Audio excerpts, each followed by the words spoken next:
Hello and welcome to my YouTube channel. तो आप सभी का हमारे यूट्यूब चैनल में एक बार फिर से स्वागत है। आज हम बात करेंगे बिहार राज्य में हज़ारों बच्चों की जो पोस्ट मैट्रिक स्कॉलरशिप रुकी हुई है वो क्यों रुकी हुई है, इनके बारे में आज के अखबार में दिया गया है। सूबे में हज़ारों बच्चों की पोस्ट मैट्रिक छात्रवृत्ति अधर में है, इसका क्या कारण है आइए जानते हैं। तो कहा गया है कि प्रशासनिक स्थिति के चलते राज्य के हजारों जरूरतमंद बच्चों की पोस्ट मैट्रिक छात्रवृत्ति अटकी हुई है। यह छात्रवृत्ति पिछले वित्तीय वर्ष की नहीं बल्कि उससे पहले की 2 वित्तीय वर्षों की है, यानी 2022-23 और 2023-24। तो इसमें केवल 2024-25 नहीं, 2022 और 23 का भी रुका हुआ है।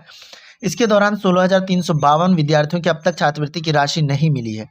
कारण ये है कि आवेदन के बाद जहाँ जहाँ इसका सत्यापन होना था उस स्तर पर कार्रवाई नहीं हुई, जिस वजह से इन दोनों वर्षों में जरूरतमंद बच्चों को आगे की पढ़ाई जारी रखने के लिए राशि प्राप्त नहीं हुई।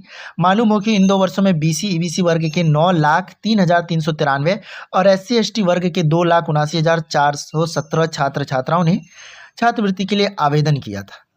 ठीक है, इनमें से बीसी ईबीसी वर्ग के 9,612 और एससी एसटी वर्ग के 6,740 बच्चों की छात्रवृत्ति अटकी हुई है। मामले संस्था स्तर पर, भौतिक समिति स्तर पर और संस्था जिला निर्माता स्तर तथा संस्था जिला परीक्षक स्तर और गृह जिला परीक्षक स्तर पर लंबित है।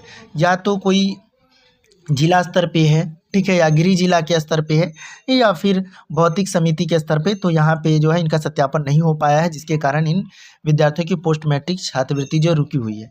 क्या है पोस्ट मैट्रिक छात्रवृत्ति योजना? बिहार सरकार की post matric scholarship BC EBC SC ST श्रेणियों के छात्रों को कक्षा 11 से स्नातकोत्तर स्तर तक के लिए दी जाती है। ठीक है, 11-12 से लेकर के पीजी तक आप ले सकते हैं इस योजना का लाभ। इस योजना का उद्देश्य वंचित छात्रों को उनकी पढ़ाई जारी रखने में मदद करना है। इस छात्रवृत्ति के तहत छात्रों को ट्यूशन फीस, हॉस्टल और अन्य शैक्षणिक खर्चों में सहायता मिलती है। यह छात्रवृत्ति वैसे बच्चों को दी जाती है जिनकी पारिवारिक आय सालाना 3 लाख से कम है।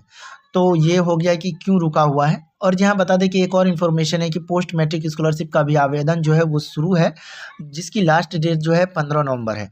तो जिसने भी अगर आप 11-12 में पढ़ रहे हैं या बीए कर रहे हैं या फिर ये पीजी कर रहे हैं, पोस्ट ग्रेजुएशन कर रहे हैं, तो आप जो है पोस्ट मैट्रिक स्कॉलरशिप भर सकते हैं। ठीक है, तो दोस्तों ये थी पोस्ट मैट्रिक स्कॉलरशिप को लेकर के बड़ी खबरें। तो मिलते हैं अगले वीडियो में। Thank you, bye.